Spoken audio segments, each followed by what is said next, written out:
మాత్రం నేను ఖచ్చితంగా రాహుల్ గాంధీ గారిని నేను ఖమ్మంలో జరుగుతున్నటువంటి వెలుగుమట్లలో జరుగుతున్నటువంటి 60 ఎకరాల భూమి ఉంటే 1954లో భూదానం చేస్తే అది 89-90లోకి వచ్చేసరికి ఆ 2000 లోపు దాన్ని 30 ఎకరాలు పట్టా ల్యాండ్గా మారిపోయింది.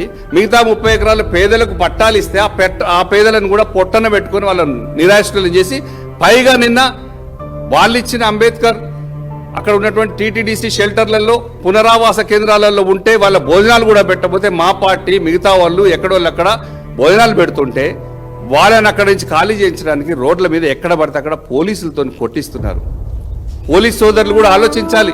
డీజీపీ గారు శివధర్ రెడ్డి గారిని నేను అడుగుతున్నాను, పేదలకు ఇల్లు కూలగొట్టడమే కాకుండా వాళ్ళు ఉన్న నిరాశ్రయులు అక్కడ ఉన్నటువంటి పునరావాస కేంద్రాల నుంచి కూడా కొట్టి పంపించాలి అనుకున్న ఎంతవరకు న్యాయం మీరు చెప్పండి. ఇది ఎంతవరకు న్యాయం ఆలోచించండి. అధికారం ఎవరికి శాశ్వతం కాదు, మళ్ళీ మారుతూనే ఉంటాయి ప్రభుత్వాలు. అధికారులు మీరు అక్కడే ఉంటారు, కనీసం పోలీసులన్నా ఆలోచించండి. దాంట్లో పోలీసులు పేదవాళ్ళు ఉన్నారు, పేదవాళ్ళని చూస్తే